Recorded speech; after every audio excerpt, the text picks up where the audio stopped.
नमस्कार, आप देख रहे हैं इंडिया न्यूज राजस्थान और मैं आपके साथ तरन्नुम जहान शेख। अब हम आपको सीधा लिए चलते हैं जयपुर, जहां पर सतीश पूनिया प्रेस कॉन्फ्रेंस कर रहे हैं। विद्यार्थियों का ये जब जुड़ा तो पूरे देश भर में आंदोलन की एक बड़ी शुरुआत हुई। बीच में एक घटनाक्रम हुआ, कालखंड में कुछ अलग अलग किस्म के संदर्भ भी आते हैं, जिसमें उच्चतम न्यायालय के मुख्य न्यायाधीश की नियुक्ति, इन तमाम बातों को लेकर कुछ और संवैधानिक बातें थी, जिससे तत्कालीन राष्ट्रपति वीवी गिरि जी भी सहमत नहीं थे। लेकिन क्योंकि इंदिरा गांधी जी पूरी तरीके से तानाशाही पर उतारू थी और इसी दौरान एक और काम हुआ। इलाहाबाद हाईकोर्ट ने भारतीय लोकदल के प्रत्याशी राजनारायण जी की पिटीशन पर इंदिरा गांधी के निर्वाचन को अवैध घोषित कर दिया। इंदिरा जी ने इस्तीफा देने से इनकार किया। तब तक मार्च में बिहार का आंदोलन बहुत गति ले चुका था और अपने निर्वाचन को खारिज होने के बाद, इस्तीफा देने के इनकार करने के बाद, उन्होंने अनुच्छेद 352 के दुरुपयोग को इस तरीके से अनैतिक रूप से दबाव से लागू करवाया और 25 जून 1975 को मध्य रात्रि को देश में आपातकाल की घोषणा हुई, आपातकाल लागू हुआ। इस आपातकाल के पूरे कालखंड में पहला प्रश्न यही था कि ऐसी परिस्थिति नहीं थी, लेकिन देश में उस अनुच्छेद 352 का दुरुपयोग हुआ। 1,40,000 लोग ये जेलों में ठूंस दिए गए।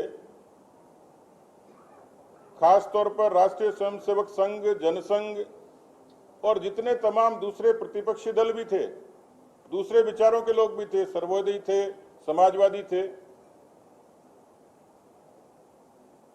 उस समय के लोग इस बात का उदाहरण देते हैं कि जेलों की दशा जंगल की तरह हो गई थी और किस कदर उनको ठूंस दिया गया था, कितने अत्याचार हुए थे।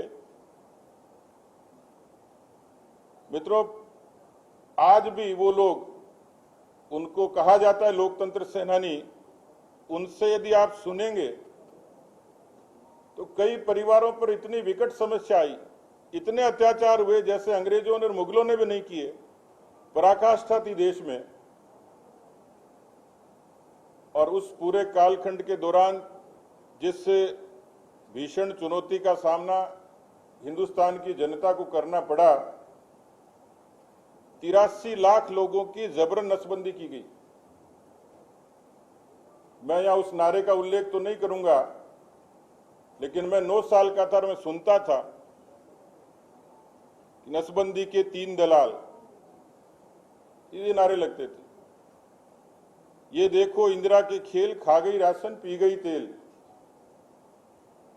देश में जन ज्वार था और इस आपातकाल के उस संघर्ष में यदि आज का नौजवान पढ़े तो उसके रोंगटे खड़े हो जाएं कि उन परिवारों की इतनी विकट स्थितियां थी। परिवार अवसाद में चले गए, दुनिया से चले गए परिवार के मुखिया। ये इस तरीके का पूरा दृश्य भारत की उस समय समाज और राजनीति में मुखर हुआ। लेकिन जब आंदोलन प्रचंड हुआ तो 1977 में उसी इमरजेंसी को वापस लिफ्ट करना पड़ा, उठाना पड़ा, क्योंकि देश में आपातकाल में लोग भीतर से संघर्ष कर रहे थे, लेकिन बाहर भी बहुत बड़ी संख्या में नौजवान उस आंदोलन की अगुवाई कर रहे थे। आज उसी आपातकाल को 46 वर्ष हो गए। 46 वर्षों की इस यात्रा में कांग्रेस को फिर से सत्ता मिली, लेकिन कांग्रेस ने उस सत्ता के दौरान भी आपातकाल की उन इतिहास की गलतियों से सबक नहीं लिया। वो धीरे धीरे देश की राजनीति से सिमटती चली गई। प्रदेशों की राजनीति से सिमटती चली गई। लोकसभा में प्रतिपक्ष के दल की भूमिका जितनी संख्या उनके पास नहीं रही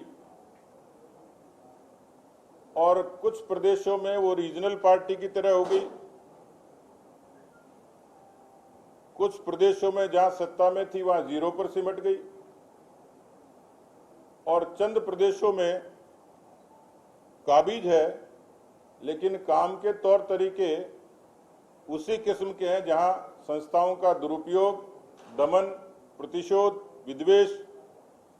तो मुझे लगता है कि आज के दिन इस पत्रकार वार्ता का हमारा मकसद आप लोगों के माध्यम से नई पीढ़ी को भारत के लोकतंत्र और लोकतंत्र से जुड़ी हुई तमाम बातों से अवगत कराना था।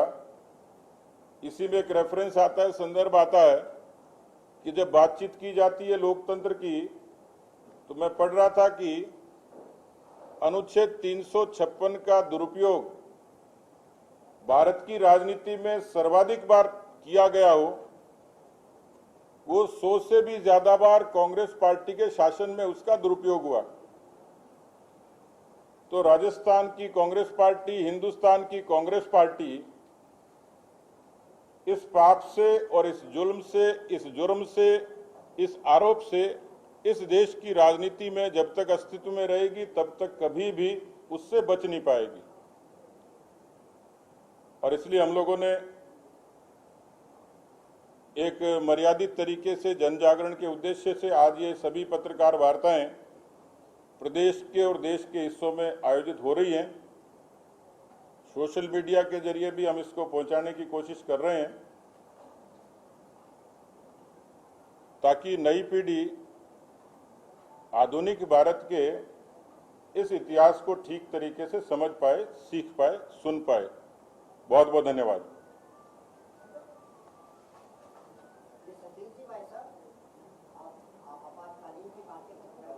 अभी भी देखा जाता है कि जो भी पार्टी की सरकार होगी तो घोषित आपातकालीन सरकार अभी भी होगी, इसके ऊपर क्या कहें? अभी नहीं कहेंगे इस पे कुछ।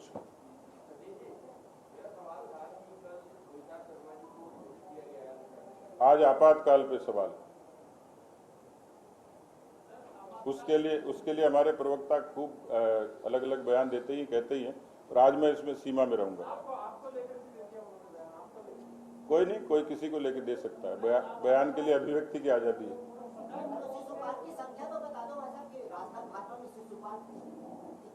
आपको अलग से बताऊंगा।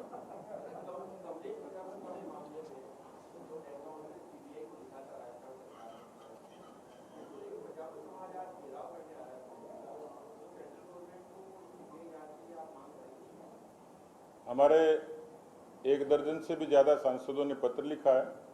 केंद्रीय मंत्री गजेंद्र सिंह जी ने गृह मंत्री जी से मुलाकात की है, उनका पूरा प्रकरण बताया है, और क्योंकि ये प्रक्रियाधीन है इसलिए मुझे लगता है कि इसके मामले में थोड़ा सा उनके परिवार के लोग मुझे मिले थे, उन्होंने वीडियो जारी किया है।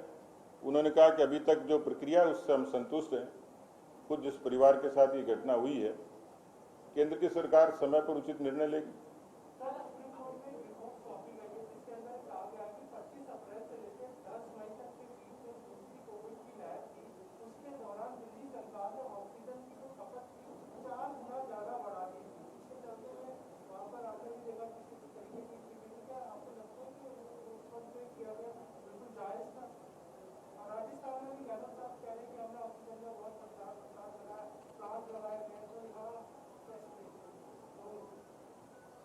देखिए, वैसे तो मैंने निवेदन किया था कि मैं आज आपातकाल तक सीमित रहता।